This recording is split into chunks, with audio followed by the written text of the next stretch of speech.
Guys, ayun, katapos ko lang linis ng parking lot ng Misuya Japanese Korean Restaurant. So inuwi ko na ngayon sa bahay para ayusin yung stack up na kable nya. So ngayon, ito ibaba ko na siya. So nulungan ako ni Mark. So nagpapos ng pinto. Tapos si Mark din na nga ang taga-video. Ayan. May buti na lang at meron na ako nito. So dito guys, nakasave na ako ng $900 per month.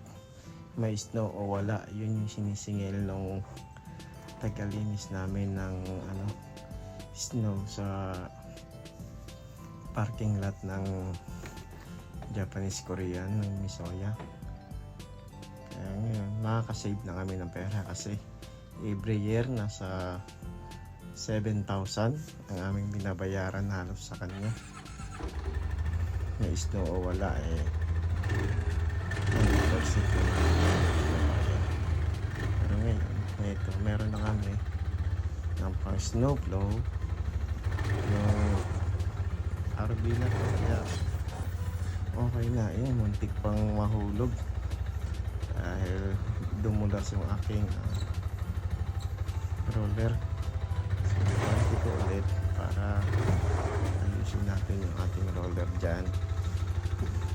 Kaya yan guys, bumaba ako dyan para itulak ko na lang paloob talaga. Sinampa ko na sa taas yung aking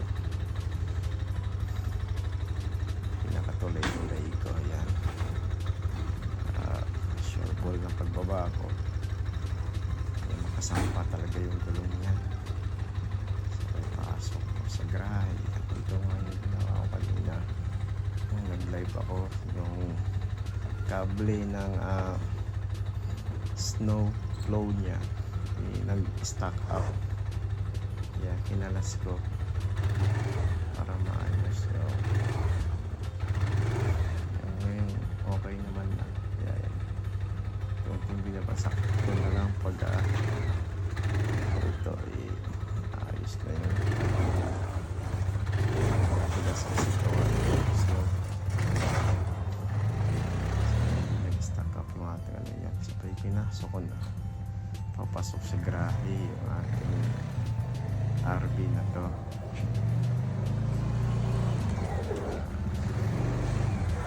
Ayan guys, pasok ko na garahe. Tapos diba? Tapos yan ang buhay Canada dito. Kailangan mag-discarte tayo para makasipitid tayo.